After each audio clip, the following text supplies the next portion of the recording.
Welcome to today's Public Works Committee.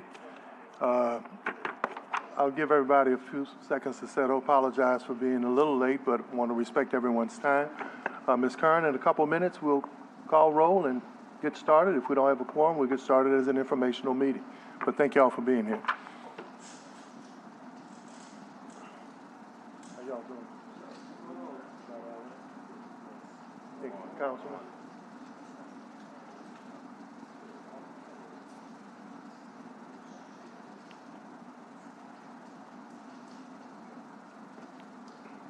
Good job this morning.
Madam Kern.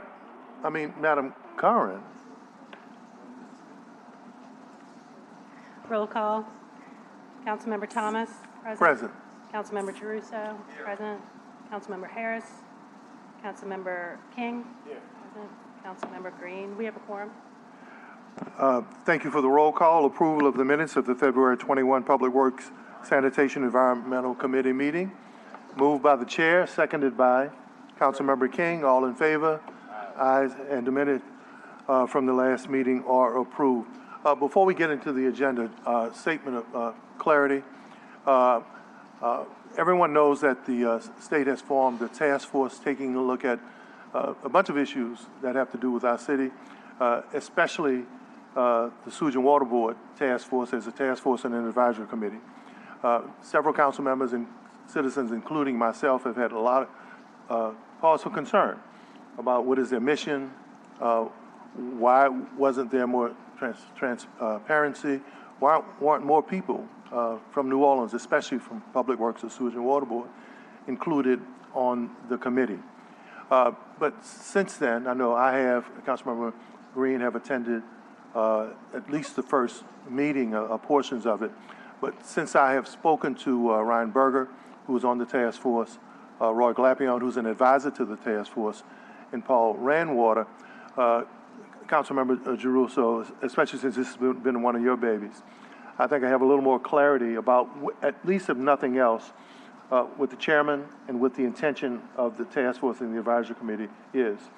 And for you, who has been, I think, Mr. Sewer and Water Board and Infrastructure, they have actually taken into consideration the work that we've done, the joint committee looking at the drain lines and how it would and should operate. They think the work that we've done should be advanced, and they're also considering what you as budget chairman and what we did with the joint committee. How do we begin to fund that?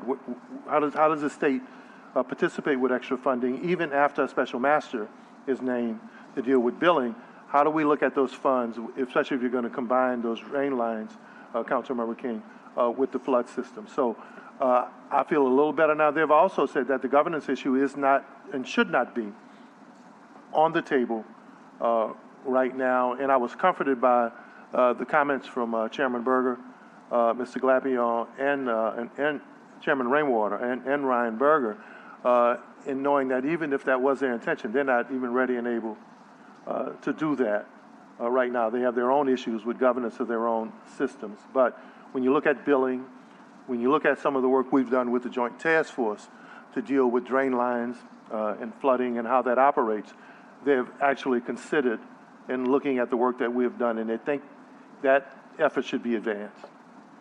Councilmember Giarrusso. Yeah, I just want to say thank you for your work on that. And, look, I also just want to briefly say that sometimes I feel like there's been an effort to claim that Sewage and Water Board has been starved of money or revenue. And number one, by their own admission, they've gotten $565 million from the state and the federal and the city, right? And I think that is a result of all of us trying to work together to make sure that they have the funds that they need so it can be stood up. And that I know, and council members, we've just talked about all of this too, that there's been this recent development of them needing an additional $20 million for the substation. So what efforts do we make publicly to ensure that we have the accountability for why this has happened, but also making sure that the project is not delayed? Yeah, and also to be mindful for the public who's here, and Councilmember King, we've been around a little longer, and we appreciate our business community. We appreciate their efforts on stormwater management and how do we continue to keep the city dry. But as someone who has a little institutional knowledge, and I don't think I was working for the city in 1990, but had been around.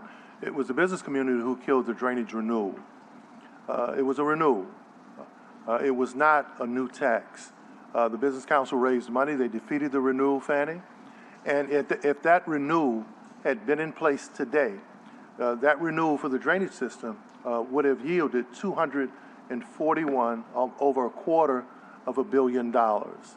So when you talk about blaming government, when you talk about blaming systems, back then everyone played a role in how the system functioned, revenue to the function, and that $241 million could have gone a long way in drainage, restoration, renovation of the system.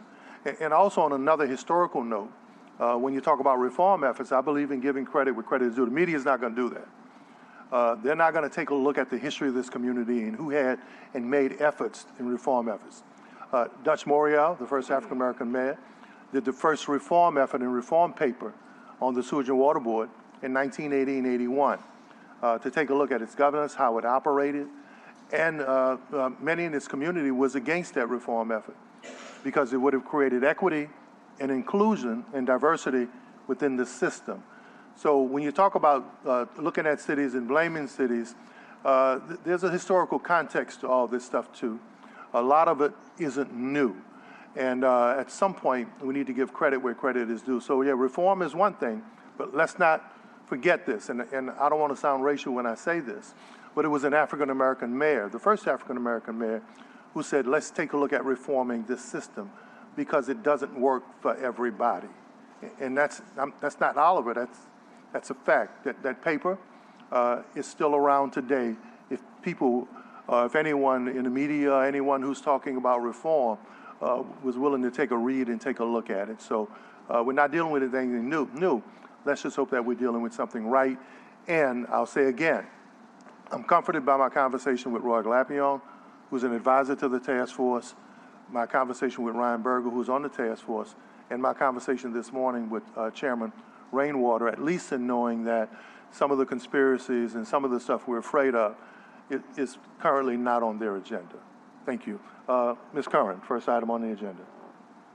First item is a presentation from the Department of Public Works regarding the status of the Ground Transportation Bureau, tax cabs and pedicabs, street and interstate lighting, and catch basins. You can come to the table and start your guys' presentation. Thank you.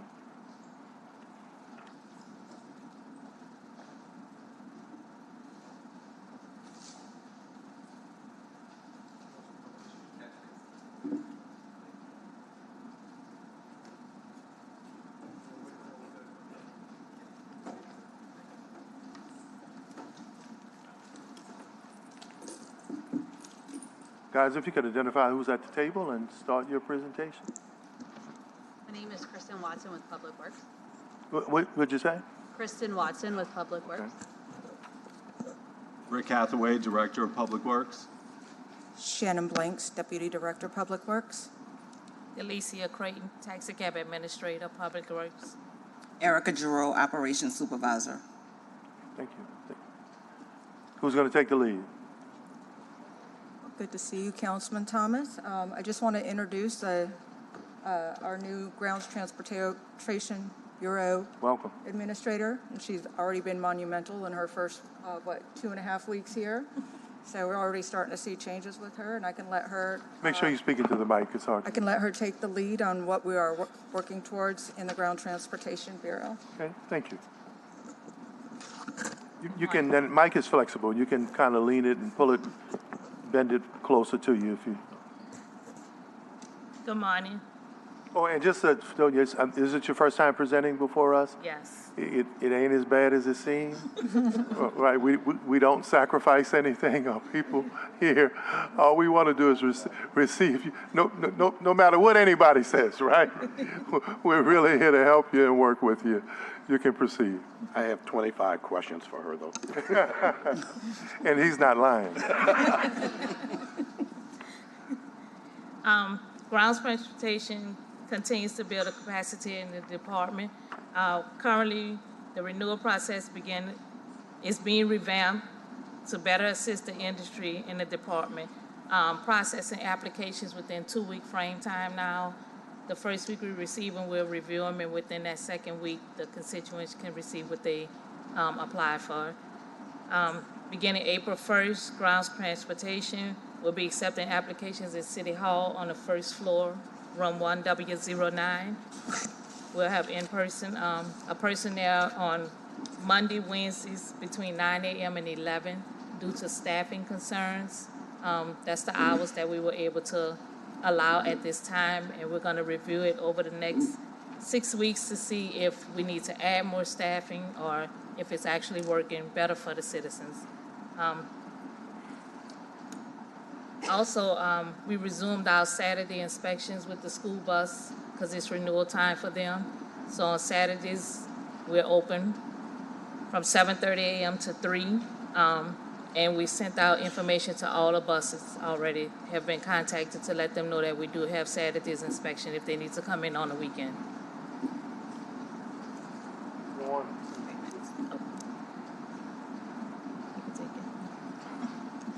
Okay, And introduce yourself again, please. Okay, I'm Investigator Giroux. Yes. The Operations Supervisor of the Taxi Cab Bureau, Grounds Transportation Bureau. We also will be taking payments and check or money order with the Safety and Permits Office. They can go up to the Safety and Permits Office and make payments. They can also do it online and will be charged a fee. So we try to make that easier for them to make payments now versus just going online.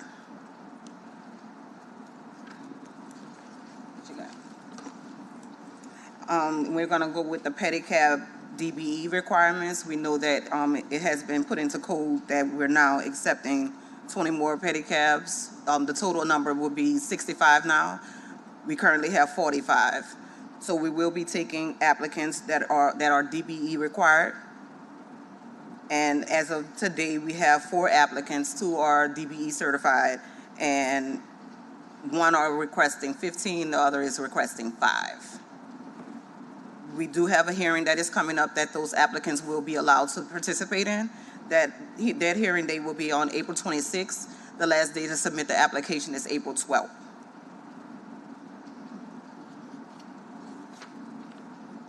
And we're currently working with the Office of Supply and Diversity to verify the DBEs, because in the past, that was a concern that we wasn't able to verify them, but we're working collectively with them to verify that the DBEs are in compliance.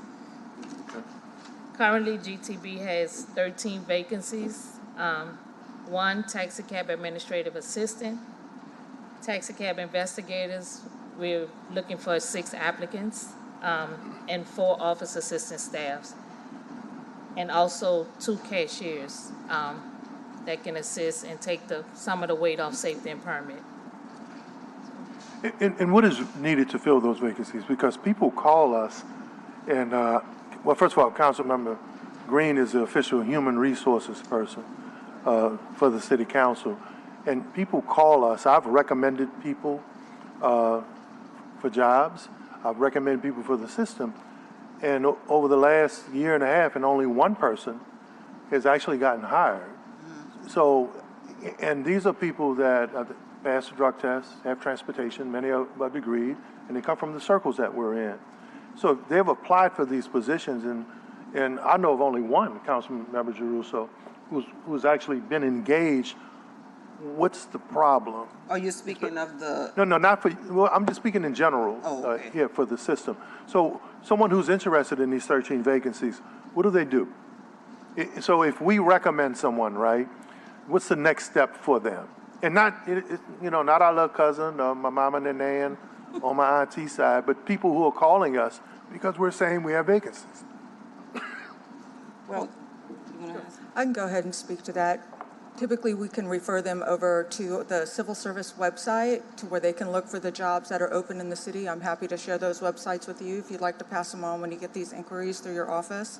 Another thing we have to do is ensure that they have been funded and budgeted accordingly, and we get those approvals through our CAO's office.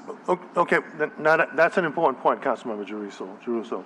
An opening is one thing, but if it hadn't been funded, it doesn't matter because it's just, and so for us to say we have vacancies and we have needs, then if they're not funding, then what are we doing with the money? But that's not a question for you. That's a question for us here and for the CAO. Go ahead, continue.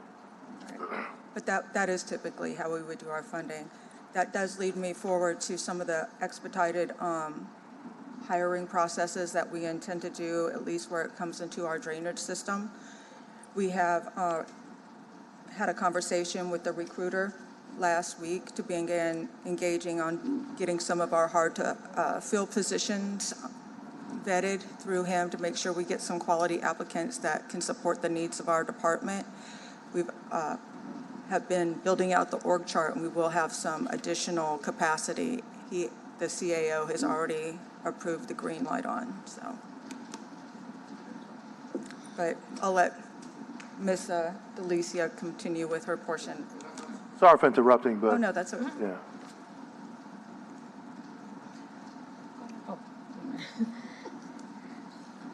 For the pedicabs, I know there's been a concern with some complaints that we received there being cited for parking.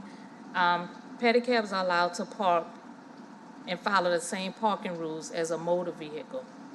They're allowed to park by the meters in an approved signage areas, staging areas, which currently that's by Harris Casino, that we only have that one staging area for the pedicabs.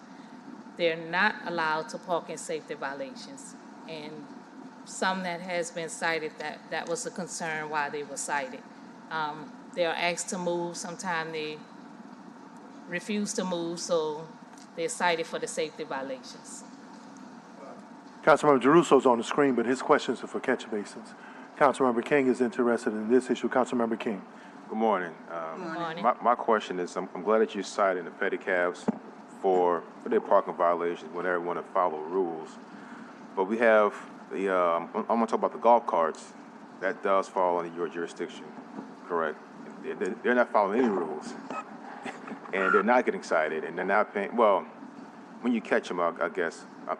Tell me what's going on with the golf carts. Are they being cited? Are they being ticketed? They are not. They're not. And that is because the investigators does not have jurisdiction over citing illegal operators.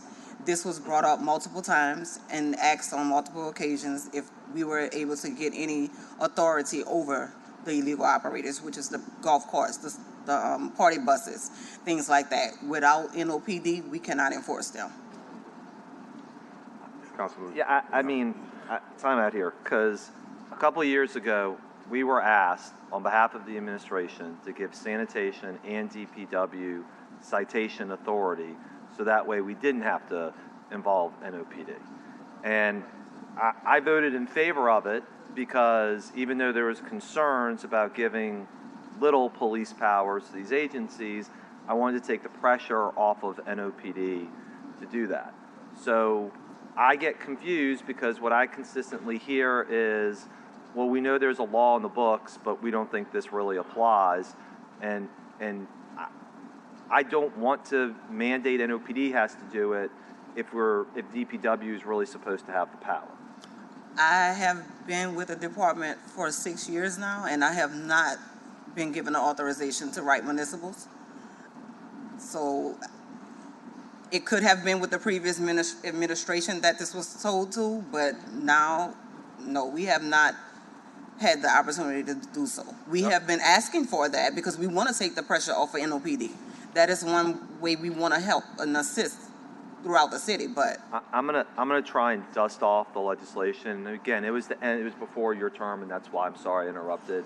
But I mean, this is a pretty big issue when it came up, and if there's a gap in the legislation, let's fix it. Well, Councilman, it's even, I was going to jump in also, they've even asked to be part of, under the police department, yes. right? With that authority, especially when you talk about what's happening with enforcement out on our thoroughfares and our rights of ways, and they've requested that just for years, not for now.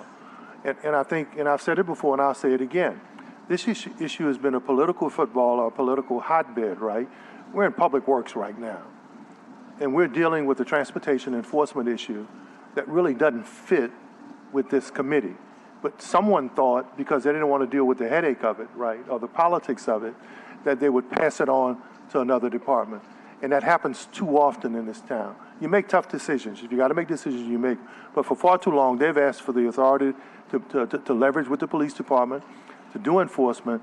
And my research has said it was more about politics than about doing what you wanted done and what Councilmember King wanted done. So I'm not coming down on DPW. I just want to know who's responsible for the golf carts. It's getting out of control. I'm now seeing social media advertisements for events coming up. Rent a golf cart. Renting a legal golf cart with no insurance. If you hit somebody or somebody hits you, there's no way to make those people whole. To talk about the safety issues. If I hit a golf cart with no windows, no seatbelt, there's all kind of things that can happen. So who is actually the responsible party as of right now to enforce those laws? That's the issue. Golf carts are not even allowed to be on city streets. So they shouldn't even be out there operating at all. So it's not going to fall on DPW or no one because they shouldn't be out there operating. We approach them, we talk to them, we ask them, not to operate, but our hands are tied because now we can't officially force them to stop operating. That's a bit. This is not against you. That's just. I understand. When you're doing the wrong thing, and it's like, well, correct. You're doing the wrong thing, but I can't stop you from doing the wrong thing. I agree. I agree. I could speak a little bit to that, Please Councilman do. King. We have had discussions with NOPD, and I've also brought some of the things up for consideration to the law department. When these things are actually in motion, they become a moving violation. At that point, if they're unlicensed, unpermitted vehicle on the street that gets stopped by NOPD, NOPD has got to call their towing allocation Impound. list to be able to remove those vehicles off the street because it was stopped by NOPD. Where DPW can come into play and help with this is if these things are illegally parked on the right-of-way.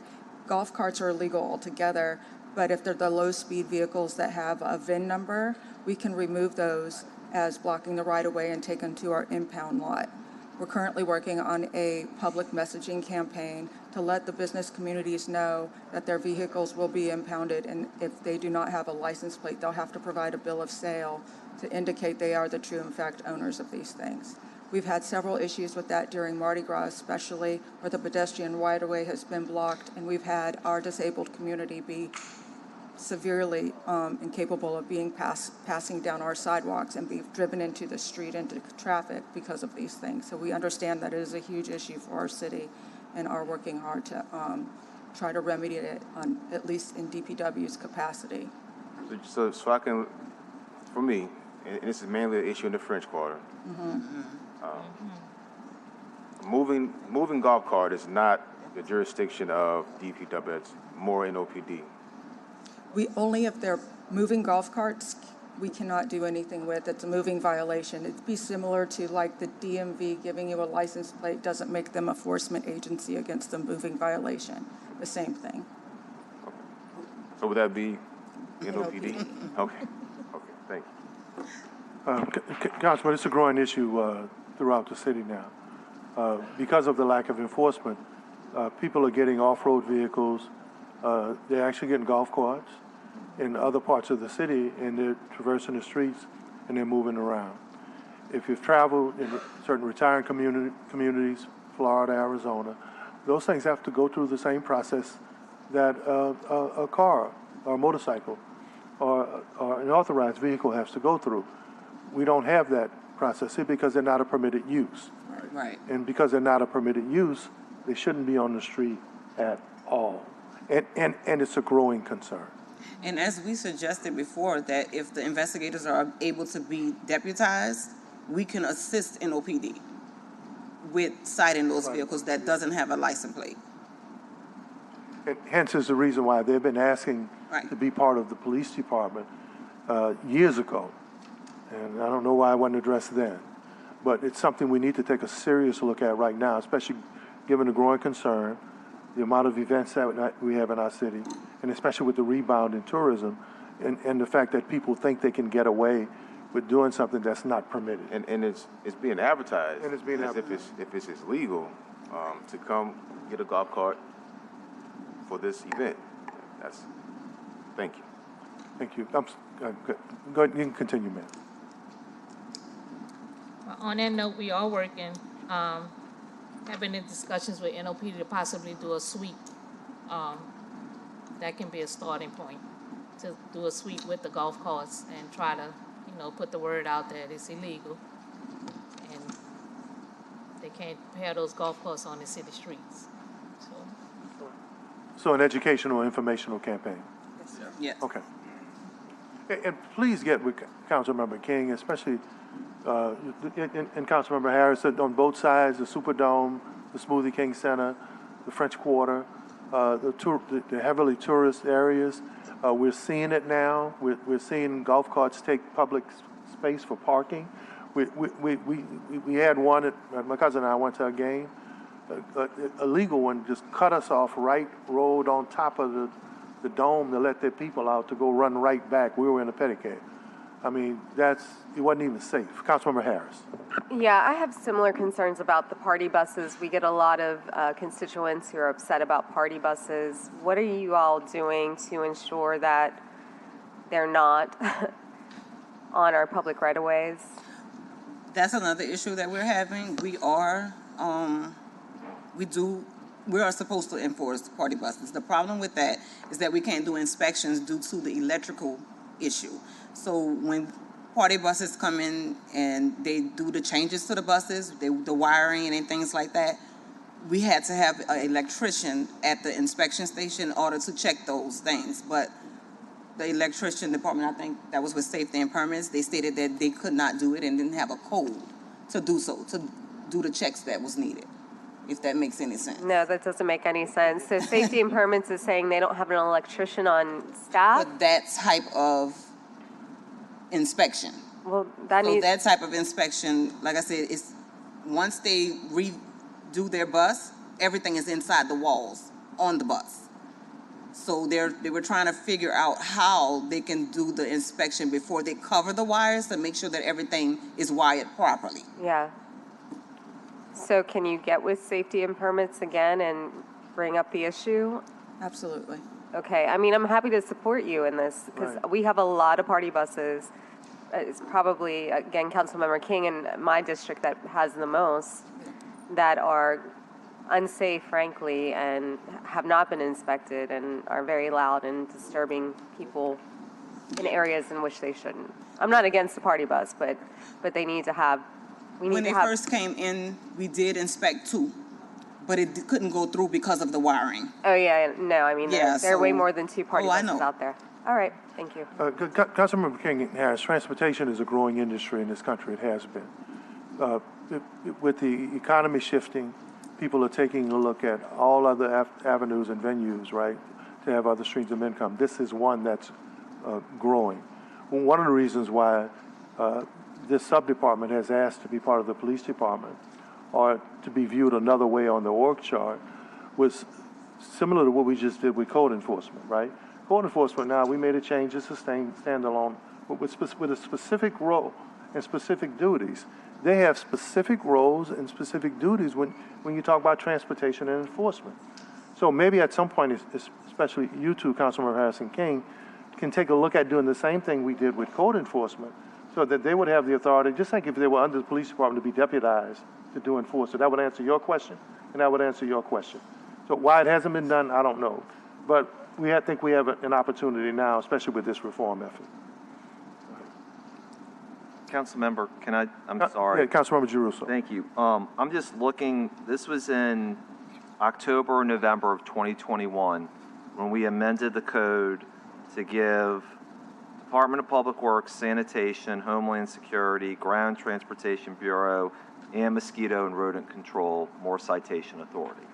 So if there is something that's lacking from that is precluding you from doing it, let's just amend it so you guys have the authority and make it so. I just, I guess I get confused too because we hear that we gave more powers so we're not inundating NOPD.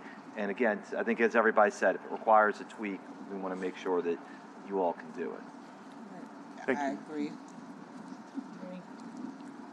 And then moving along to catch basins, we have the ARPA contracts that are currently in place right now. These two contracts are moving in tandem and is one-time funding for one-time cleaning for about 10% of our current system.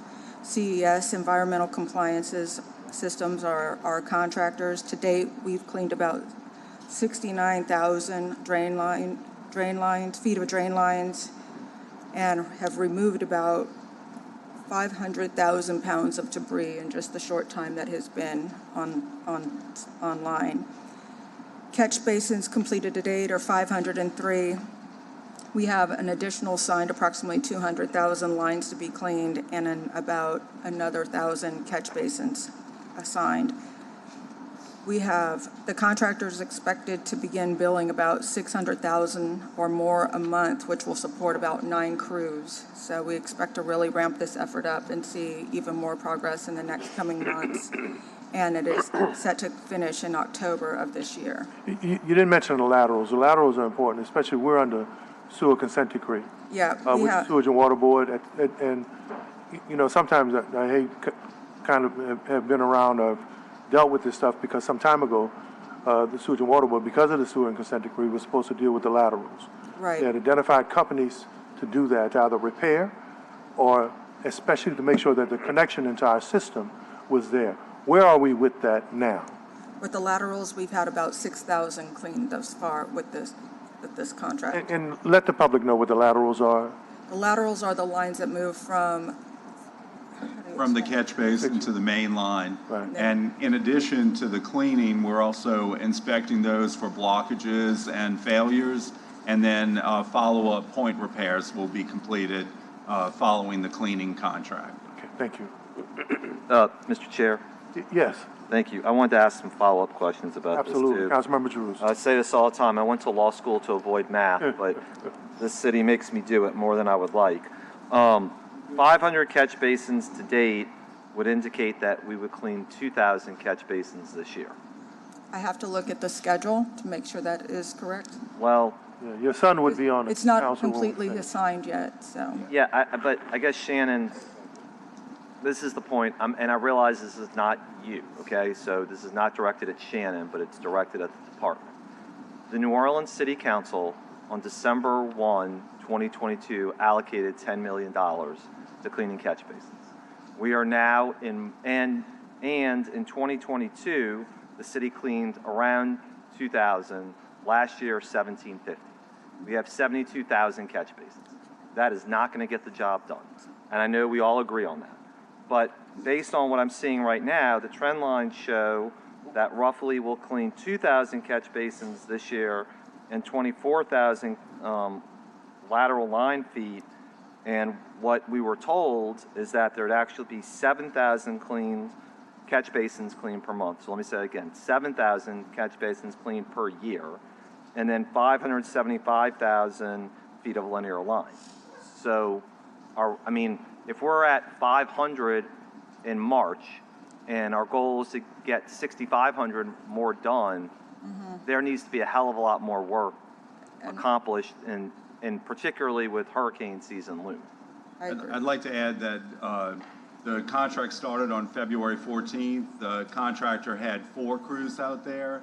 They've ramped up to 7, and within the next couple of weeks, they're scheduled to have 10 out there. So the 500 just represents what they've done so far since the February 14th, but that number will increase as this goes on, and that's why we're confident we'll have it done, their portion done by October. And of course, we continue with our own crews to continue cleaning catch basins and the drain lines. I appreciate that, but I want to make sure we're clear. By October, there will be 7,000 additional or 6,500 additional catch basins clean, and the nearly 600,000 feet of lateral line clean. Yes, the 6,500 will be from the contract. Right. The remaining 500 will be DPW. Okay. All right. Well, again, we welcome any and all catch basin cleaning as expeditiously as possible. And if there's anything that even needs to be done on an emergency basis, let's do it, because I feel like, and again, I try not to be guided solely by social media, but number one, y'all are citing 509,000 pounds of debris removed to date. That is an incredible amount of detritus that's in these lateral lines. And number two, if there's barely been any work done and that's the amount, heaven help us when we get to 7,000. This number is just going to explode exponentially. So these areas are based off of the concentrated 311 calls, right, and also the areas of the highest flooding. So we're kind of proceeding from the worst areas into less concerned areas, still flooding, but not to this extent. So yes, we do expect the debris collection to continue at that pace. Okay, thank you. Councilmember Harris. Yeah, I want to follow up on that. We know of some areas, especially Camp Street after construction, that's now flooding because there's debris and construction debris, including cement in catch basins. So what are you all doing to ensure that once a roadway is fixed, to the extent that y'all fix it, that the catch basins are not clogged with debris, with construction debris?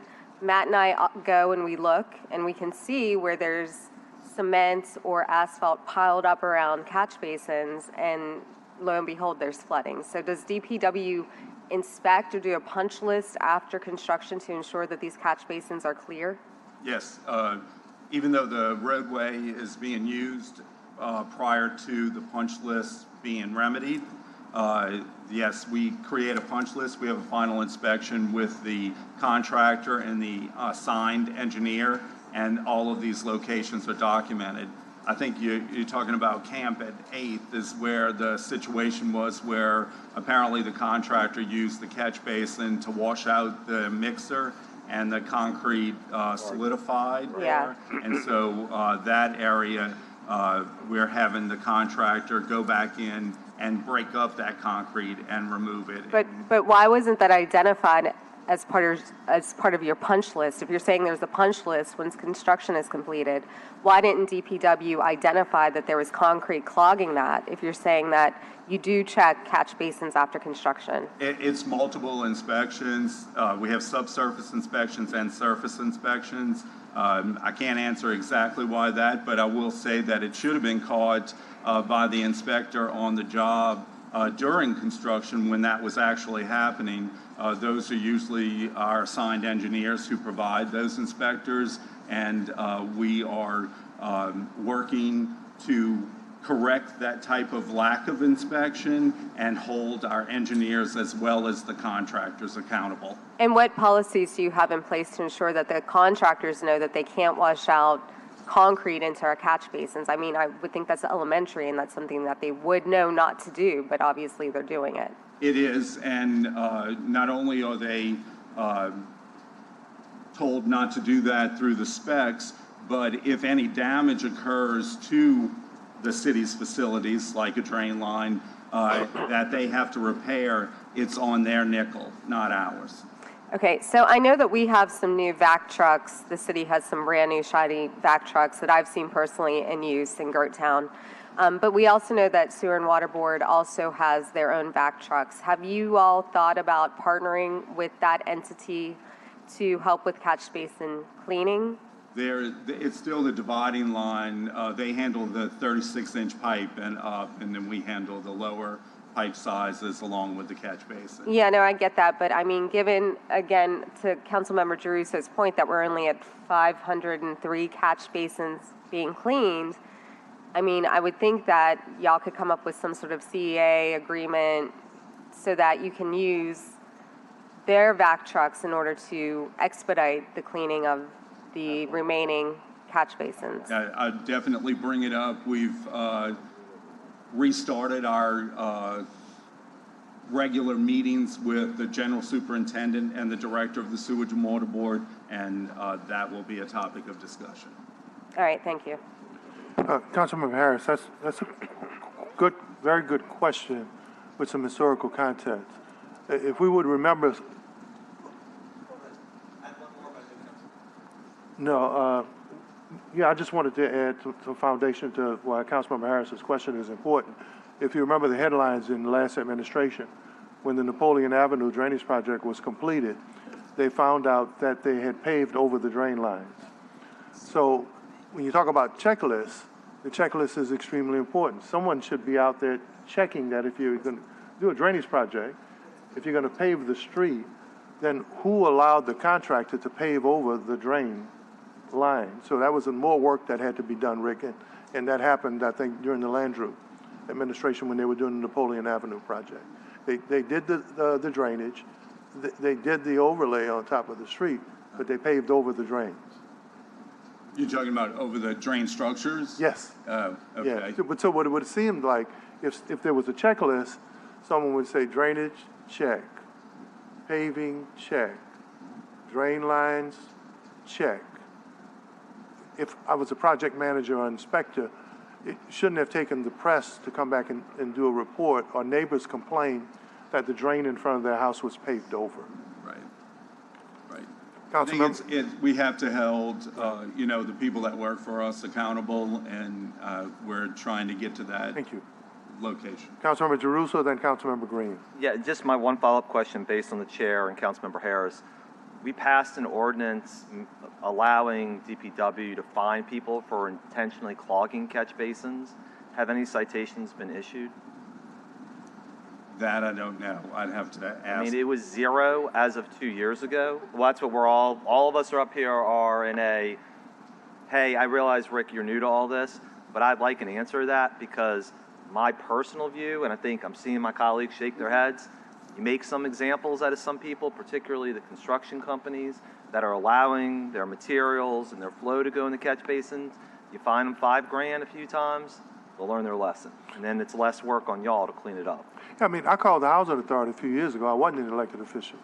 I called the director because evidently their grass contractor and debris and leaves contract, they were collecting it, and they weren't bagging it up to dispose of it.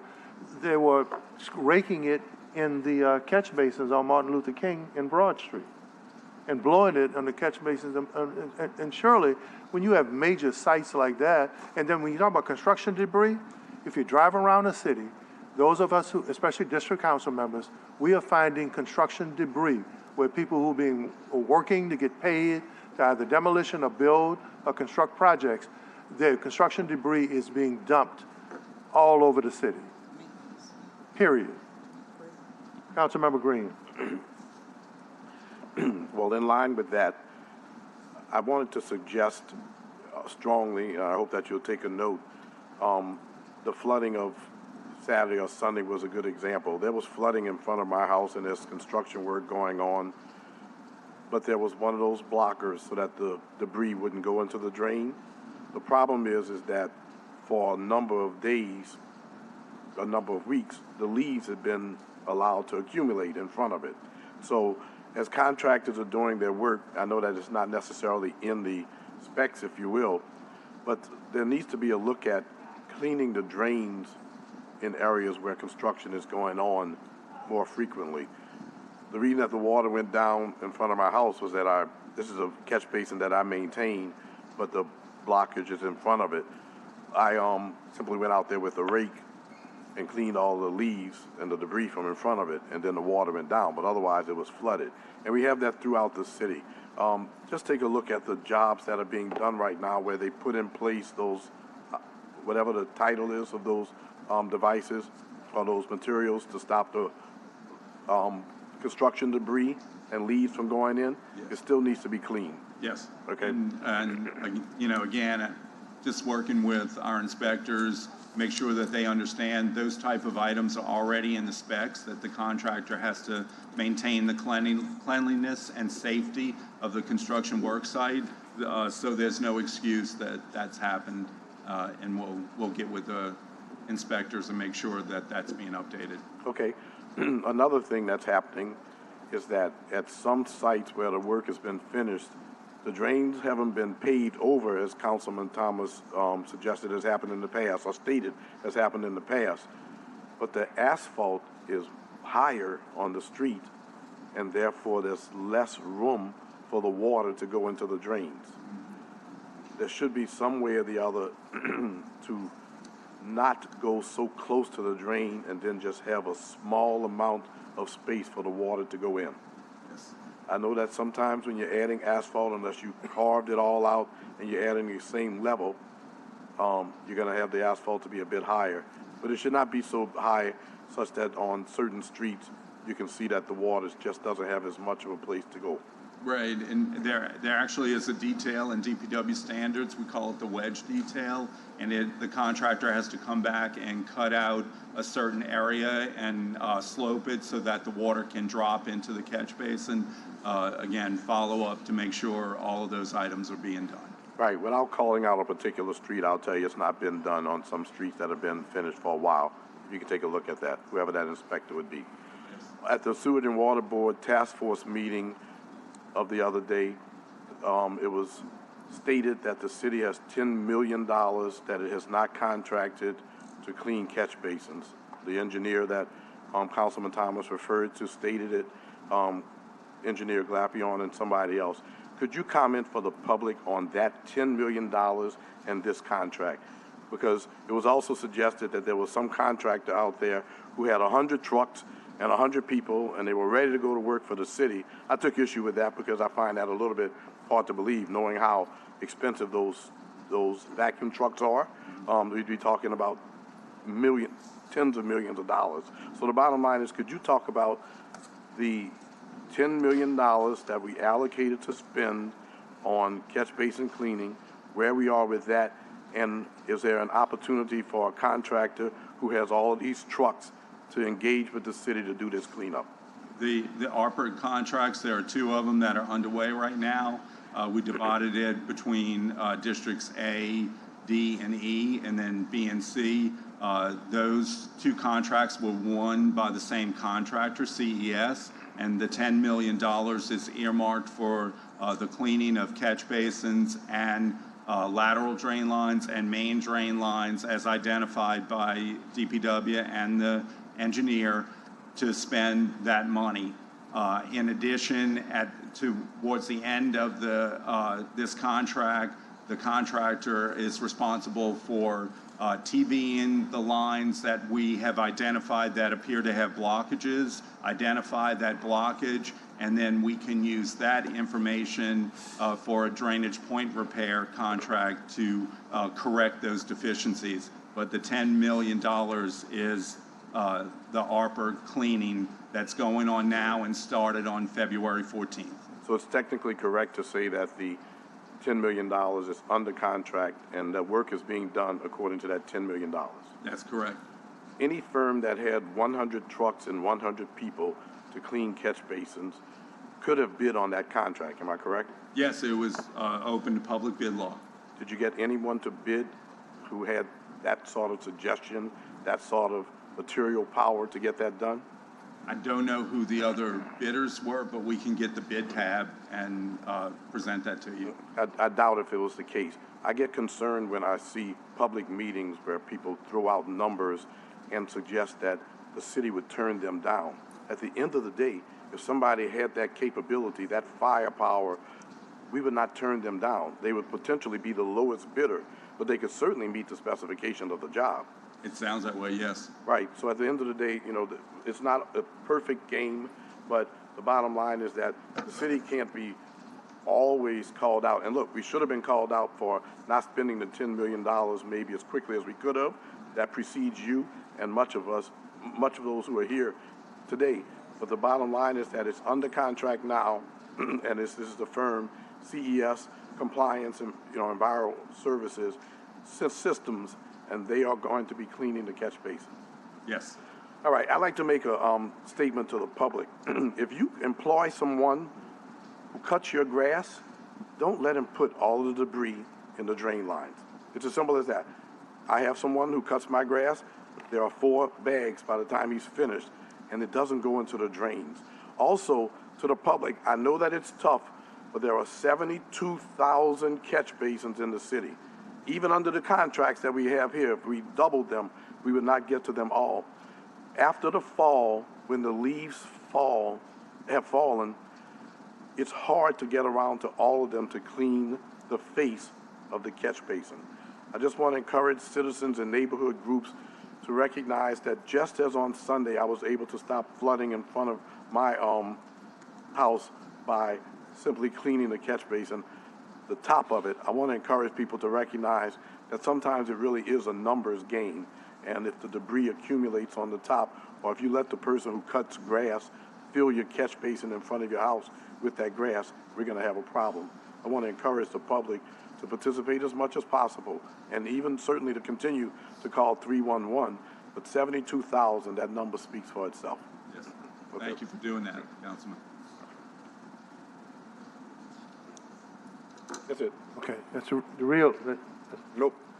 okay, all I right. have something on the other part. Okay, 9400 block of Trappier Avenue, right off of Morrison. Area that needed some help but didn't flood. The receding water lines now are really slow, so it shows some drainage issues and some blockage issues. It's been like that for quite some time and getting worse. So while we're on this issue, not to belabor it though, but as I look at outgrowth in the canals, as well as blockage of our drain lines, it doesn't help. So something's going to have to happen, because in the canal near my house, Citrus Canal, and many of the other canals on Dwyer, we've lost at least 1.5 feet or 2 feet just because of debris and growth of grass. And 2 feet of water, especially in a heavy downpour or storm, could mean a lot in whether a person's property, they lose their property, they lose their car, they lose their investment. So this is an issue that it's not just about catch basins and drainage. It's about how we maximize our effort to keep the streets dry after a heavy rain or after a minor rain in many cases, like on Trappier.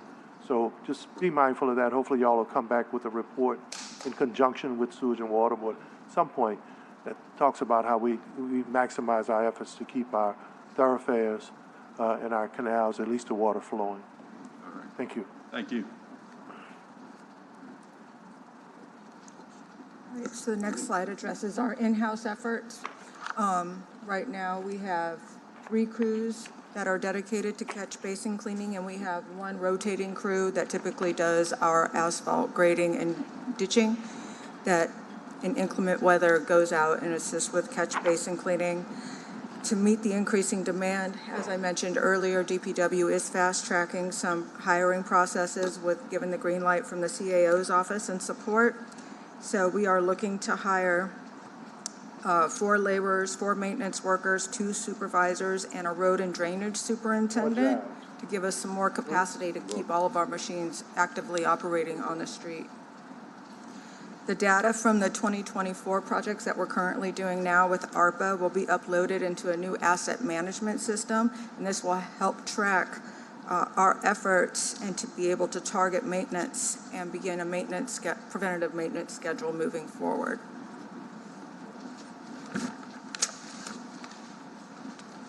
Next is streetlights. Everyone's favorite. Let there be light. So taking into consideration the observations, I've gone out there and talked with the current contractor, and we have found that it was 83% operational as opposed to the 85% that we initially had suggested last month on the interstate. This is 2024 progress. Today, we have repaired about 698 outages, reset 108 poles, installed 29 new poles, received 16 knockdown poles, and currently there are 23 sites with major repairs in progress that impact about 115 lights. So looking at these numbers, our daily average of street light maintenance on an average working week is about 20 poles a day. On our interstate status, city maintains the 4,300 interstate lights at 83%, as I just mentioned. Right now, the outages on the DOTD side for work being accompanied but are being completed by our state partners is about 210 down, and right now we have 445 repairs that we need to do, with 125 of them being missing or knocked down poles. And this is the interstate. We're distinguishing between the interstate and service and neighborhood street lighting, correct? That's correct. I'm gonna let you finish before I have videos that show something different, but go ahead, continue. The power restored and lights have been repaired on Pontchartrain Expressway between South Broad and Carrollton, I-10 from New Orleans East to Bullard to Gannon, and I-10 East between Dumaine and Gravier. 345 interstate, including underpass lights, have been returned to service this year. 470 interstate lights still require repair, however. The next portion of the interstate plan for repair is I-10 eastbound between Orleans and St. Bernard, and I-10 eastbound between St. Bernard and Elysian Fields. Right now, DPW is engaged with DOTD to work on a multi-day schedule for lane closures beginning next month.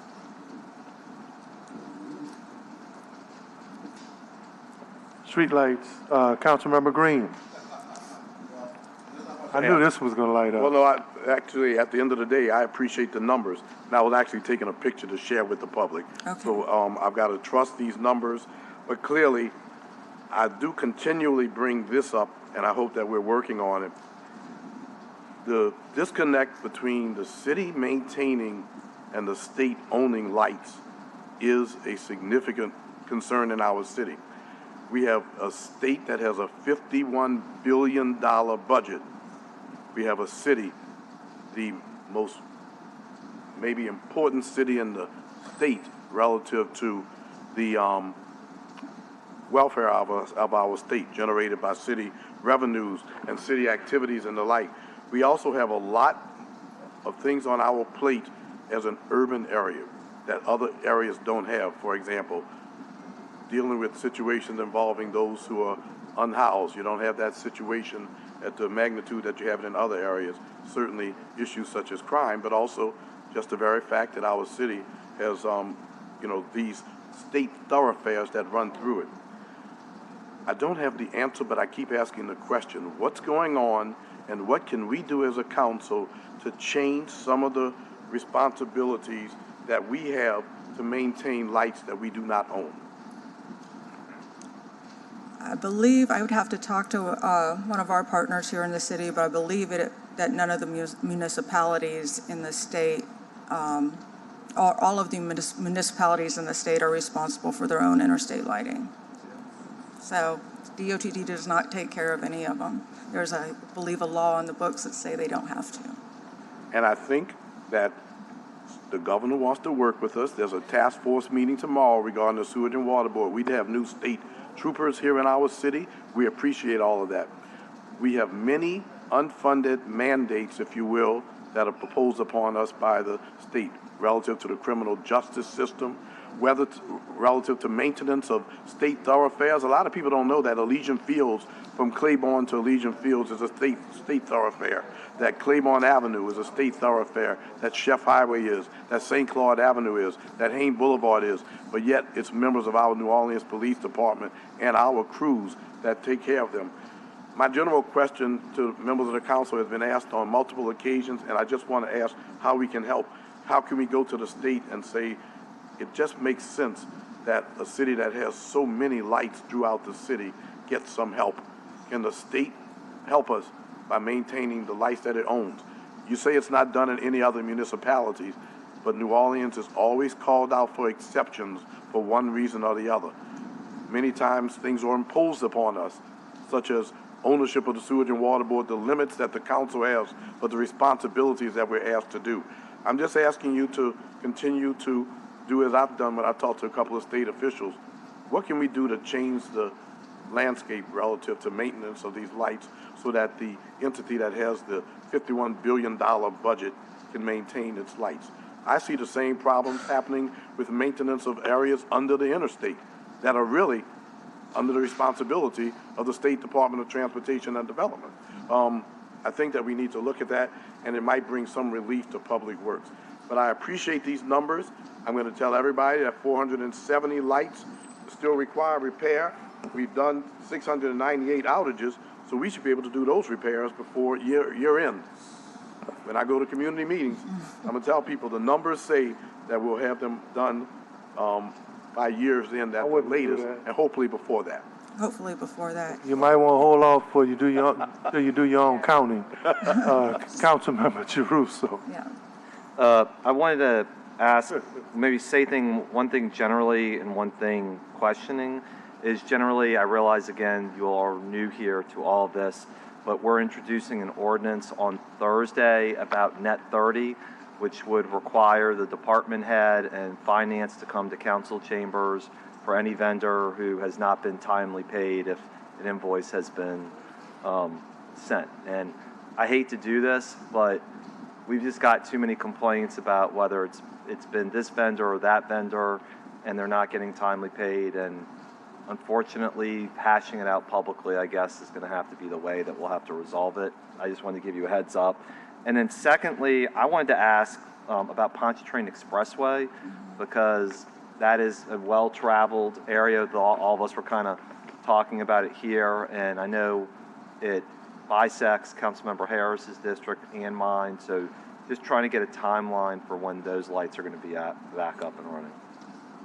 I can bring that back to you. I don't have it with me right now. All right, well, yeah, that's another one. In addition to the intentional clogging of catch basins, how many citations? Yeah, we need to know that, because I would say, I know that the problem runs all the way from the parish line to New Orleans East, but that expressway is so heavily traveled that I think all of us get a lot of questions about it. And that's not to diminish the problems I know, Councilmember Thomas, you have as well. All right. Councilmember Harris. Yeah, I mean, I just question these numbers, frankly. I don't know if 97% are operational just from my traversing the city at night, because there are a lot of dark places still in New Orleans. We still get a lot of complaints about lights being out. If you go by the Superdome, for example, it's a dark area, and there are neighborhoods that are just darkly lit. Now, I will say I went to St. Joseph's Night in my neighborhood yesterday, and a woman came out and was like, "Thank God my light was repaired. Thank you so much." So there are lights being repaired, but the city is still, frankly, very dark. So I do question whether or not these numbers, this 97% operational, is a correct number. I would ask you to take a double check that number is correct. Sure. How are you prioritizing repairs of lights? So are you looking at any crime data? Yes.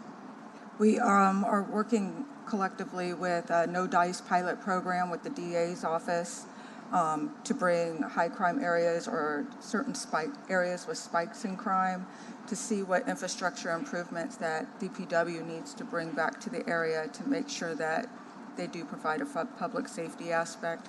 We're also working with our Parks and Parkways department to make sure that we talk to them about keeping the parks lit at night as well. Certain areas, I know that when I had started looking at the reports coming in and I find, someone's backed up against a school on one side and a forest on another and her light's dark, I'm like, oh, I need to flag that to go forward first.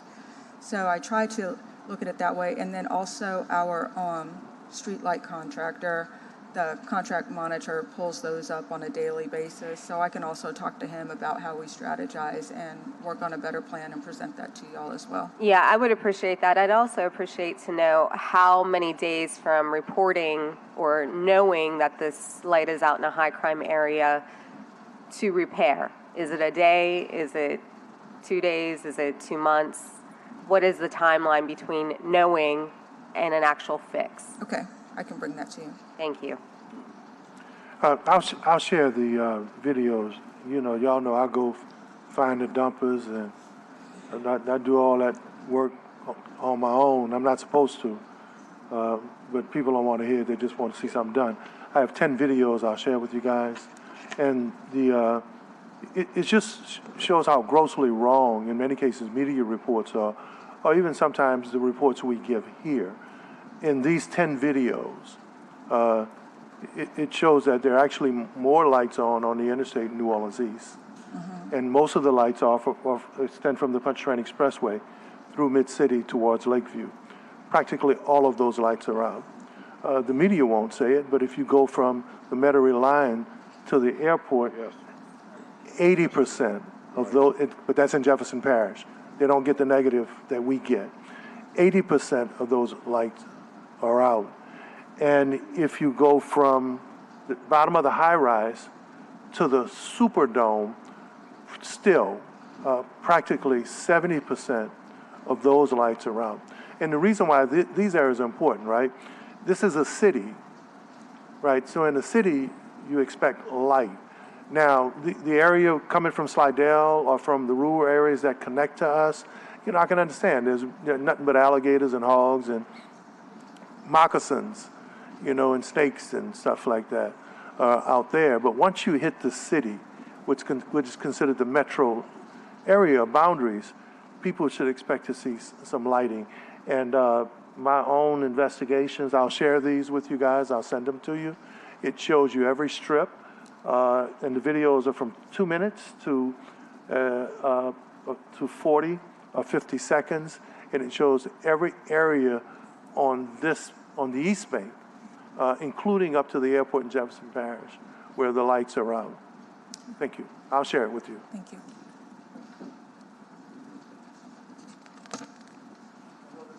A long presentation, but important, guys. If y'all could wrap it up, please. All right.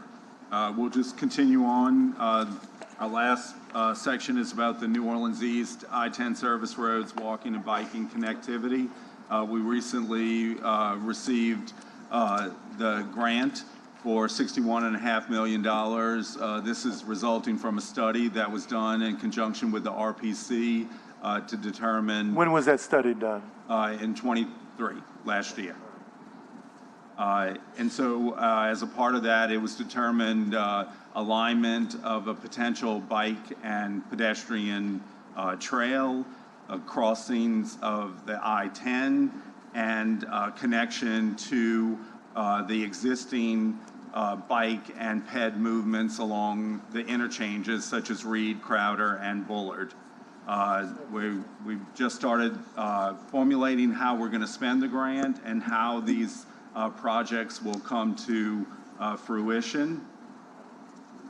The scope of work includes trails on both sides of the interstate on the North Service Road and the South Service Road from Dwyer Road to I-510. It includes crossings of the canals, the smaller canals along the service roads, and then crossing of the I-10 for pedestrians and bikes only, no motor vehicles, approximately at Mayo, Bundy, and Wright Roads. As we move along with this program, we'll be able to produce a schedule and provide more information to the council as we proceed.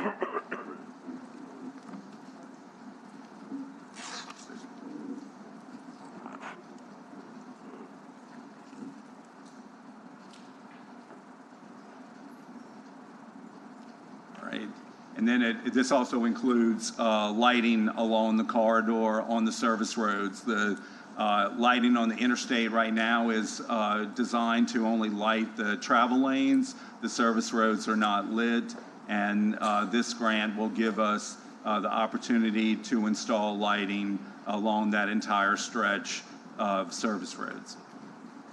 And that concludes. Thank you. Councilmember Green, then Councilmember Harris. Mr. Chair, I pressed my button at the time that I thought that, It was an accident? no. Oh. It wasn't, it was on purpose, but I thought that the conclusion was gonna end. So it's not relative to biking connectivity, but I want to ask a specific of you all that because the state-owned Judge Sieber Bridge is out for 5 months, state-owned, I want to say that to everyone so that they understand the role that the state And it's a state has, highway. a state highway on Hain Boulevard.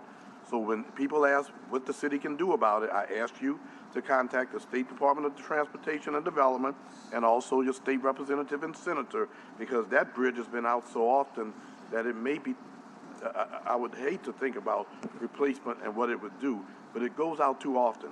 But because of that, the traffic has to go through the Pontchartrain Park subdivision if it's going east, or of course you can stop at Franklin Avenue.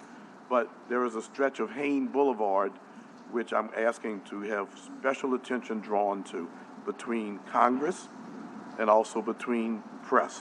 Yes. It's down the street. You're familiar with it. Yes. I know that there's a pipe under it that's burst, and I know it's going to be tough because you have to close it, but that's the value of these meetings, to put a little bit of pressure on it. I've spoken to Mr. Threat about it, but it's very important because of the amount of traffic that's going there now. Now, it may take you 2 months to fix it, so it's going to cause a problem, but I find it incredible. I can't believe that the state is going to have that important bridge out for 4 months. So during that time, even if it takes a month to get the work done, we need to restore Hain Boulevard so that people can go from Leon C. Simon, Press, Hain Boulevard, and then over to Jordan Road, whatever they might do. Okay? Yes. Yeah. And we're working with the Sewage and Water Board to have them repair the water leaks, and DPW can do what we can for the surface. Right. Yeah, I was going to give an update on that when we would do a summarization. So many people have called about that from our districts about each other in that area. As a matter of fact, part of that district up until past the airport is actually Councilmember Green's district. It's not my district. In the conversations with the head of DOTD, they think emergency bids should go out and be, someone should respond by May. They're thinking that they'll get responses in May, and that the work should be completed by early fall. Now, I understand for people who are watching this, very important thoroughfare. I don't know why every time it seems that we head into rainy season or hurricane season, they close that bridge, but hopefully this will be the last time. But given what I was told and given what the letter cited, there was an emergency situation under the foundation that actually has to be dealt with now, or it could be more catastrophic than just closing the bridge. Yes, that's what we understand. Okay, thank you. Thank you. I have some cards. Oh, Councilmember Harris. No, I mean, we had a side conversation. It's much like the crime data. Are you coordinating bike lane installation or protection for bikers with the number of bike fatalities or accidents that happen? So, for example, there's a lot of bikers who go down St. Charles Avenue coming downtown. There's no protected bike lane. And so they're weaving in and out of traffic. It's terrifying sometimes. And I personally bike, and I know how hard it is to get from uptown to downtown to the French Quarter. So are you looking at that data to ensure that you're prioritizing safety mechanisms where bike fatalities or bike injuries are happening? Yes. I guess bike lane design has evolved over the last 10 years. It started with the shared lanes and then moved to the bike lanes adjacent to the vehicular lanes, and then now has moved on to the protected bike lanes. And as part of our complete streets policy, we have, the traffic studies have to be done, and the crash data is a part of that. So we do get that information, and with that, we're able to determine what's the appropriate bike usage. Is it low volume where shared lane would work, or is it a higher volume like St. Charles where additional measures have to be put in place in order to protect the biker? Well, I mean, areas like Claiborne Avenue, for example, that's also very dangerous. It's 3 lanes in some areas where people also bike. Has there been any thought of diverting or trying to divert bike traffic to lesser used streets so that bikers know that this is a safer way to go than Claiborne Avenue? We would look for a parallel avenue for the biker to use. I'm not sure exactly what street could be, restriped for that use. However, Claiborne is a state route, so, the state, I guess, shies away from bike lanes, so you probably won't see a dedicated bike lane on Claiborne. Well, the state just put a dedicated bike lane on MLK, and that's a state route, right? No, it's a federal aid route. It's owned by the city, so the city wanted that bike lane. Yeah, but wasn't the state working with the city in order to get that work done? The funding was an 80-20 split. Right. But they contributed to it, but because it's a local route, they let the local entity decide.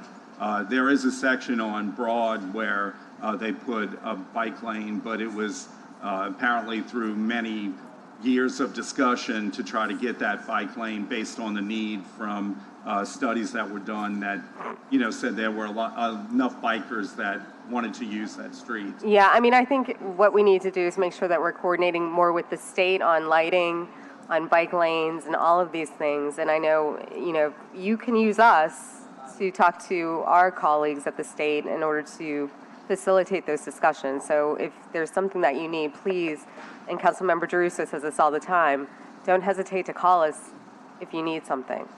We will. Thank you, Councilmember. The first speaker is Mr. Timothy Hoft, from Junior at 219 South Alexander. Mr. Timothy. Sorry if I didn't get your last name right.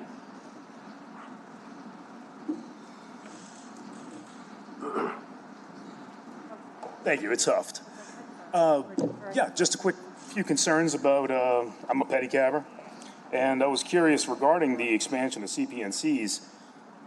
Has there been a market study? I don't recall ever seeing one, worried about a saturated market here. I'd be more interested to see if there was an expansion in the number of pedicabs operating that would happen under special events where there's plenty to go around.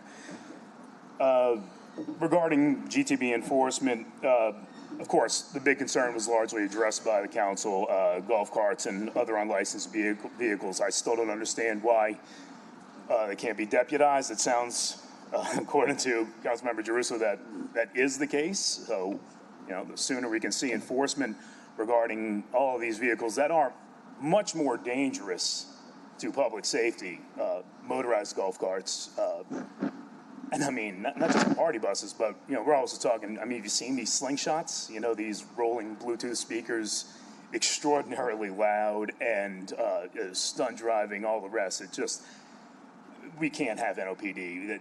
They've got enough on their plate, and there's too few of them. So any kind of deputization with all these, especially the expansion of law enforcement in the French Quarter, I'd just love to see it. Thank you. And parking restrictions for pedicabs, we're not vehicles, So I understand wanting to treat us as motor vehicles, but we're really not the problem. Having one on a yellow triangle near a corner or in a park, we've been told to move from the Monteleone, which is a passenger zone.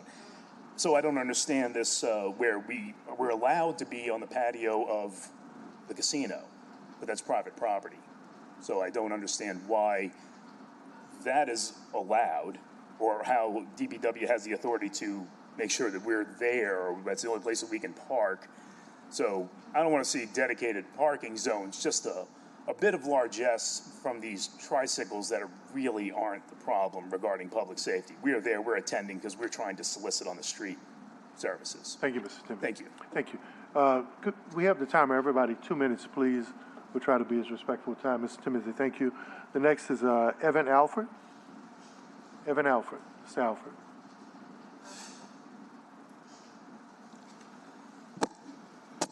My name is Evan Alford. I'm here representing Need a Ride. As an experienced business owner in the pedicab industry for 13 years, I'm troubled by the lack of communication and outreach regarding the potential issuance of new pedicab licenses. Despite my extensive experience, I've never been contacted by the city or given the opportunity to provide feedback on how these new licenses might impact our already overcrowded industry. I'm told the increase of pedicab licenses is only to satisfy the city's goal of disadvantaged business enterprise. While I fully support the city's goal of DBE participation, I believe the legislation pertaining to pedicabs is flawed. The city's goal is 35% DBE participation within contractual agreements, but there has never been a requirement for 35% DBE participation in licensing for any other industry. This discrepancy needs to be addressed. Pedicab licenses were originally issued via lottery system because the council at the time believed it wasn't appropriate to carve out licenses for DBEs only. In recent years, our industry has faced numerous challenges, including competition from Uber and Lyft, the impact of the pandemic, worker shortages, and the proliferation of unlicensed pedicabs and golf carts. Adding 50% more pedicabs to the streets will be detrimental and only exacerbate regulation issues and diminish the professionalism we have worked so hard to establish. For instance, there are currently over 20+ illegal for-hire golf cart, taxis, and unlicensed pedicabs operating daily, and the city is struggling to regulate them. Adding 20 more pedicabs will only create an even bigger headache and flood the market, greatly impacting my current staff of 60 riders.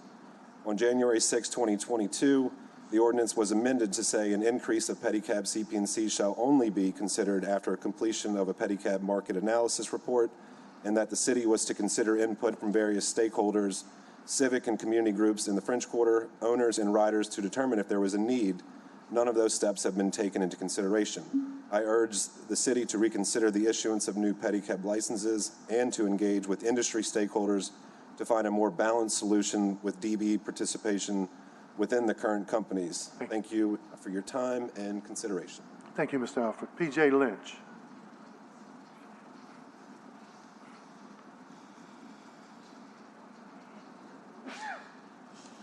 Thank you.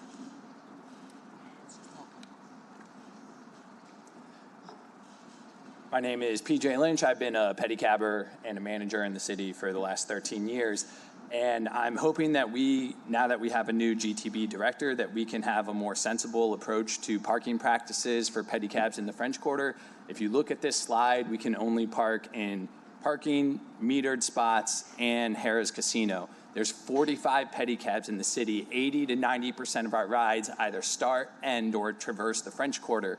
We're working in a really small location, and you're about to add 20 more bikes with not having addressed the issue with parking. And for the previous 12 years, I think that there's been some common sense application of the law, but in the last 6 months, we've gotten more tickets in the last 6 months than in the last 12 years.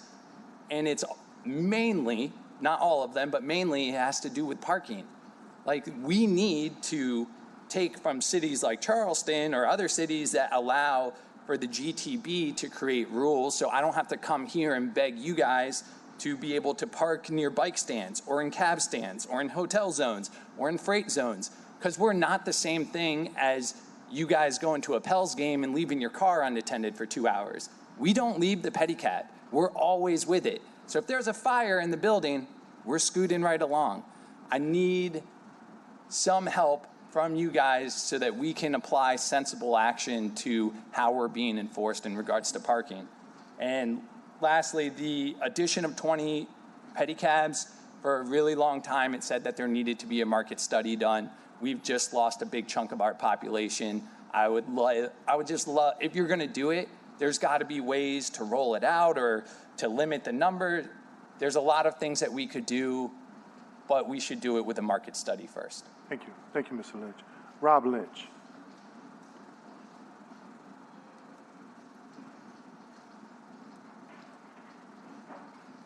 I'm Rob Lynch. I own Bike Taxi Unlimited. The staging area at Harris Casino, I'm talking about pedicabs. The staging area at Harris Casino is not codified. A 40% increase in pedicabs are going to need a place to stop. 65 pedicabs in front of Harris Casino, in addition to the unregulated golf carts that also park there, won't work. Eventually, the casino is going to tell us to move on, and then we're non-motorized vehicles without a place to stop. If we stop in the in actual parking meters, we've had issues with VC Port in the past because they don't want us taking up valuable parking, and we've been moving on from that. So I do think our parking needs to be addressed. If we're unwilling to have common sense applications, I don't want this, but you're going to have to give us pedicab stands or allow us to access taxi stands or hack stands. In regard to what Councilmember Giarrusso was saying, Section 90-86 was passed on December 16th, 2021, and that section currently allows for the deputization of city employees. I have brought this up since that has passed in the previous committees and this committee, asking that the Ground Transportation Bureau start deputizing its employees to enforce non-regulated companies. And then the recent amendment to increase the number of pedicabs did so by doing away with first having to do a market study. Should we be issuing approximately 40% more certificates of public necessity without ever determining if there is a public need? Thank you. Thank you, Mr. Lynch. Next is Patrick Connolly.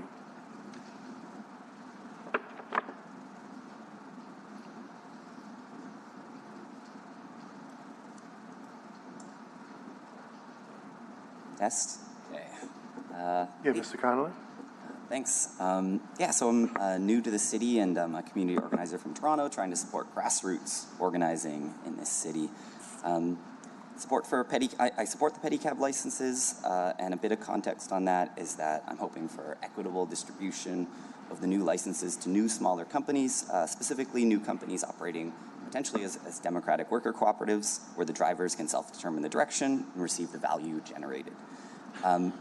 And further context, the pedicabbers tell a lot of stories about this city, and the stories told about the city create the public imagination of the city and take a part in shaping what the city is, what it becomes. And there's a kind of lack of local representation in the pedicab driver industry. Wonderful people, but it would be interesting if new entrants kind of focus more on having drivers that represent and can tell the stories of this city.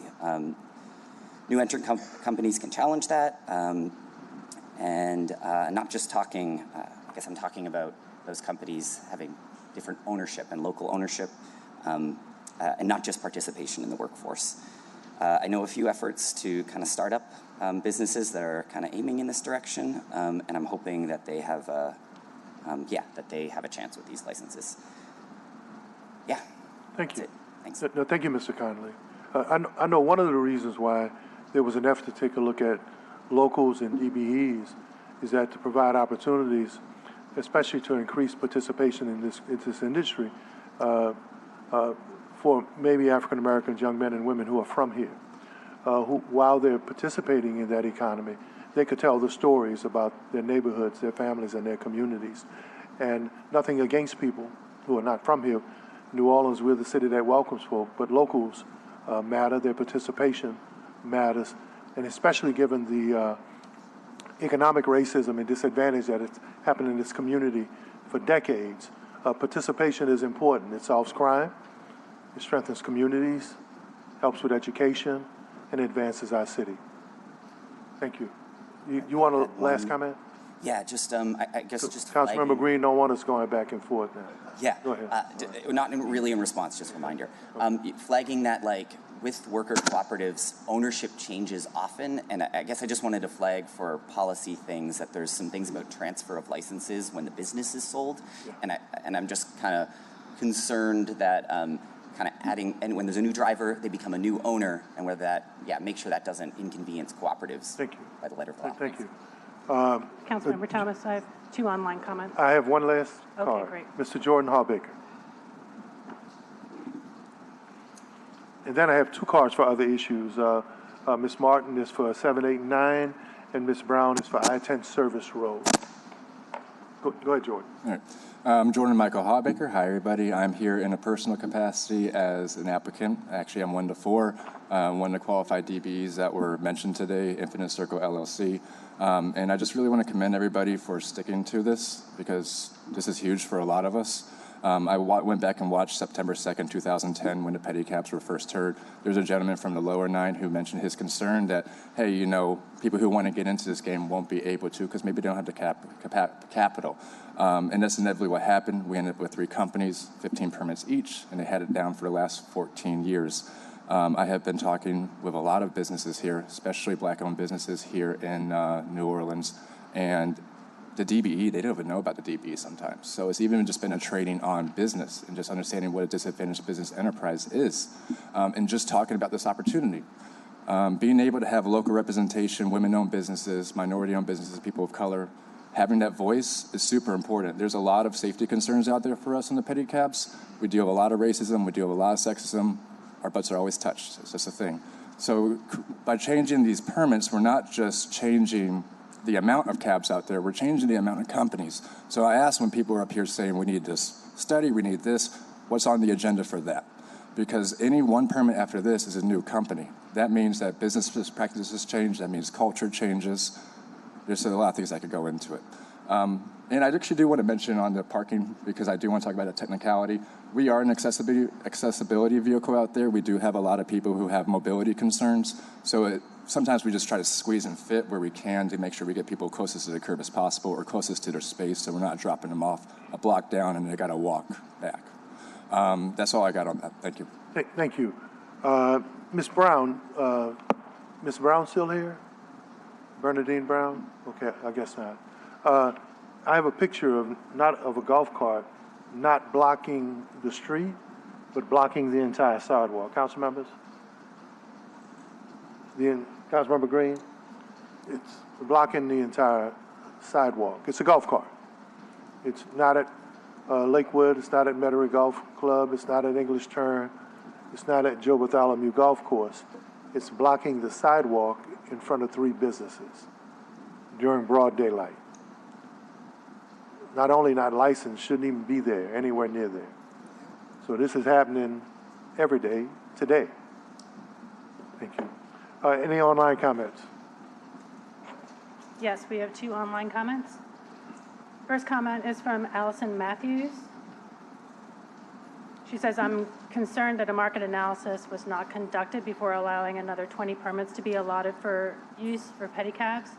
Additionally, due to the limited capacity of designated parking spaces in the French Quarter and a 40% increase in potential pedicabs, I worry about the business survival as a whole, especially since the for-hire golf carts are still running strong and remain unregulated by city officials.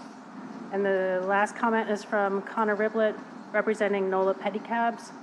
At a recent ticket hearing / court date regarding pedicab and taxicab violations, the Ground Transportation Bureau staff changed their official reason for initiating a stop 3 times, and their final reason for issuing a charge was blatantly made up. The GTB staff colluded with each other in inventing a fictional hack stand for mule carriages at the intersection of Bourbon and Iberville that is clearly marked as a cab stand. GTB staff members Rowe and Anderson also conducted themselves in an extremely unprofessional manner by refusing to identify themselves during the interaction with the pedicab. The combination of the GTB staff performing their street-level duties in an unprofessional manner, along with the GTB staff charging a pedicab and taxicab drivers with blatantly false charges, shows the lack of professionalism and disregard for the rule of law that the GTP staff continues to display. That's it for the online comment. Thank you. Any closing comments, Mr. Hathaway? Guys? None. Thank you. Enough has been said. Thank you guys so much. And what's your name again?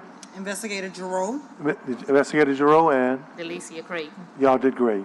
Thank you. Thank you. And you didn't get consumed or sacrificed. Yeah, do you have a card then? Who'd you give it to?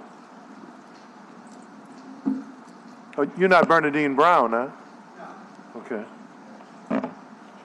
Come on now. Come up here. Identify yourself. 2 minutes, please. And just fill out a card after you finish. Well, I have one. You know, yeah, yours is on those motions 7, 8, and 9. How y'all doing, everybody? We're doing fine. I am a Betty Cabber and a manager for one of the companies. Okay, what's your name? Abdullah Serval. I just give the paper to one of the guys who just grabbed it from like me a minute ago. Well, I'm sorry, we got you, Mr. Serval. Okay.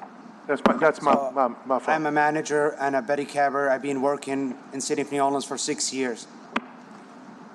For us, it is really hard when we go to pick up passengers staying outside of their address to pick them up, parking in a meter spot where the car can park, and the GBT come and give us citation for being there for 2 minutes, 3 minutes, just trying to pick up the passenger who sent you the address.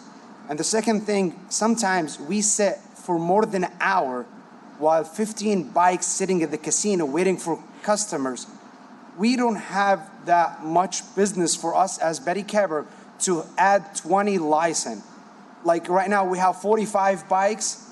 We really, we cannot work even weekdays because all the bikes will be in the shop, not enough riders, and you're not able to have that much business. And even for a lot of people who's trying to push to add 20 license, why are you not working for those 3 companies? If you really count the insurance, the rent for the places where you're gonna storage your bike, you're gonna break even. But most of them, they just have previous problem that being Betty Cabbers, and they're just trying to fight the company and fight the 300 riders are working right now those jobs, paying for their bills. Thank you. Thank you. If we deal with the illegal riders, that'll eliminate one population. And if we get this right in terms of free market, then free market will deal with the rest. Now, we have people keep putting in cards after we're over. Do we have someone else who wants to speak?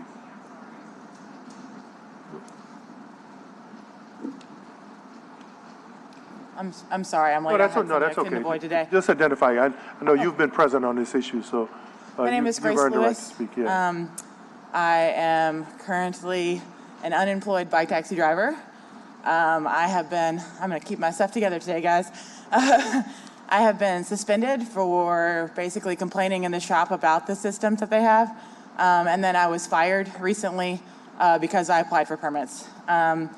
The only thing that I can say for the 20 permits is that you can't get the current riders to come in here and stand and say, hey, yeah, we do want change, because that's like asking someone to walk up to their boss and say, hey, I don't think you do your job well. Nobody's going to commit that suicide, and I can say that because I have already been murdered in this sentence or this situation.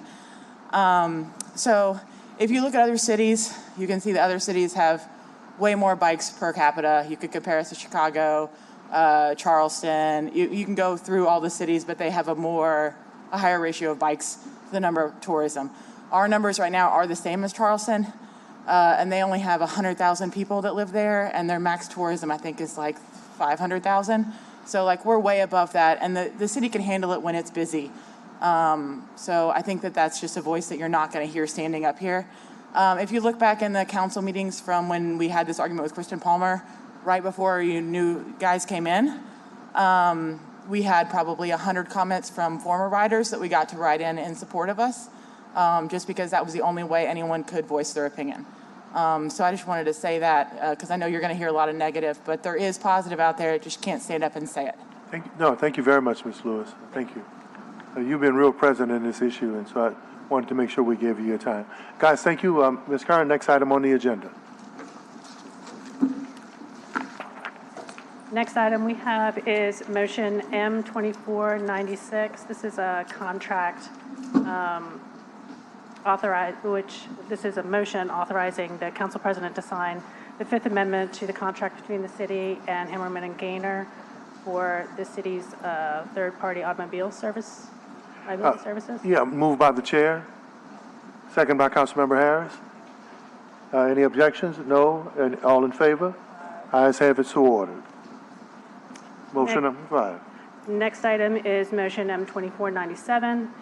This is a motion authorizing the council president to sign the First Amendment to the contract between the city and Sasaki Associates, expanding their scope of services for the Lincoln Beach redevelopment master plan. Moved by the chair. Seconded by Councilmember Giarrusso. All in favor? Any opposed? Ayes have it. Thank you. Next item. This is motion M2498. This authorizes council president to sign the Fifth Amendment to the contract between the city and Digital Engineering and Imaging, extending the term and expanding the scope of services for the Lincoln Beach redevelopment. Moved by the chair. Second by Councilmember Giarrusso. All in favor? Ayes have it. Any opposed? Ayes have it, so ordered. Next item is motion M2499. This authorizes the council president to sign a contract between the city and Cypress Biosafety to develop, improve, and implement a biosafety, biocontainment, and biosecurity program for the Mosquito, Termite, and Rodent Control Board for a period of 5 years. Ms. Martin, before we speak on this, you want to wait until, because we're going to vote to whether we're going to forward these to the council. Would you like to speak on the motion 7, 8, and 9 now before we vote to send it to the full council? Ms. Dolphinette Martin. Good morning. My name Good is morning. Dolphinette Martin. I live at 4919 Schindler Drive, New Orleans East. I'm in favor of each motion. For me, and it's ironic, Oliver, I was literally coming here to see you. I didn't even know this was happening. I don't know. Because I'm in your district and proud to be there.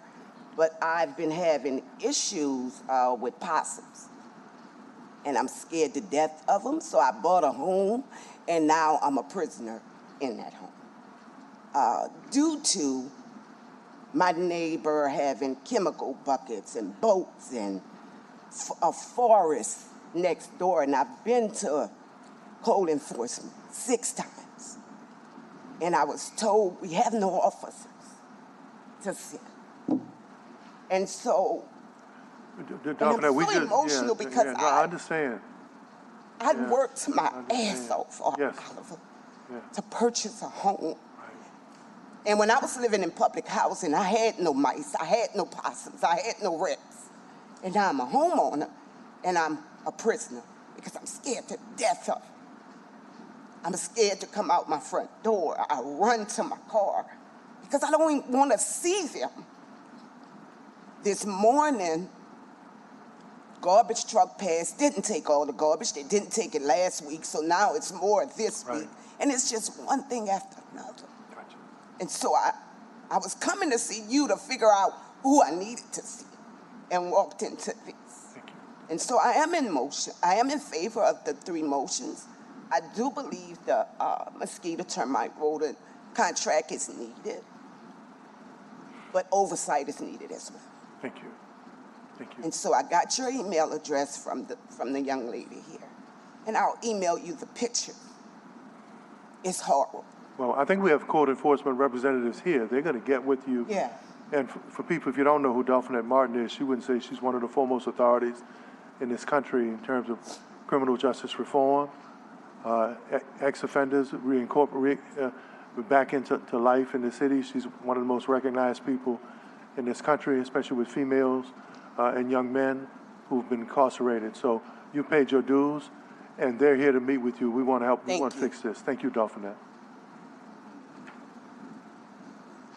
All in favor of motion number 7? Moved by the chair. Second by Councilmember Giarrusso. All in favor? Any opposed? Ayes have it, so order. Motion number 8, Ms. Curran. This is motion M24109.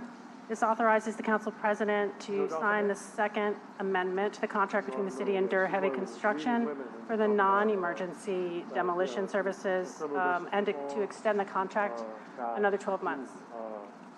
Women back into the system, yeah. Move adoption.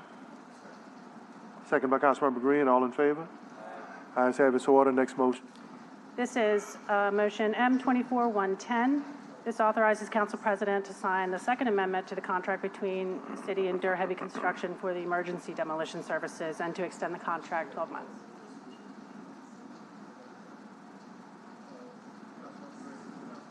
Councilmember Green. Well, it could have been after we vote, but I just want to commend. You want to wait until we Yeah, vote? that's fine. Let's make sure it passes. Moved by the chair, second by Second. Councilmember Green. All in favor?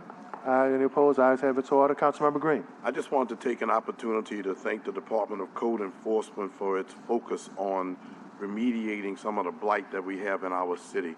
I was at a meeting on just the night before last in the Pilot Town community, and a pastor mentioned to me how he could notice the impact that the demolitions on Encampment, two on St. Bernard Avenue, and a couple of them in the interior were making in our community. I want to encourage owners to recognize that just as we were involved with the demolition of the theater, for example, on Claiborne Avenue, that was a plague in that community for a long time, just as we were involved with the demolition of the church that was about to fall on people on St. Bernard Avenue, we're very serious about the removal of blight in our communities. And that takes cooperation. And I just want to say that when we have called and presented a list of the demolitions possibilities, even though they can't all get done because of some legal ramifications, the Department of the Department of Code Enforcement has responded in a favorable manner and is making a difference as reflected in the comments of the community on just 2 nights ago. So thank you for your work. And if you would tell Mr. Davis, we appreciate his work. Absolutely, guys. We want to thank everybody for their participation on our Way to Mentoring program at a school right now. Any other comments from my colleagues? Can I get a motion to adjourn? Moved by Councilmember Harris, seconded by Chair. All in favor? Any opposed? Ayes have it, so ordered, guys. Blessings, everybody. Have a great hump day and end the week.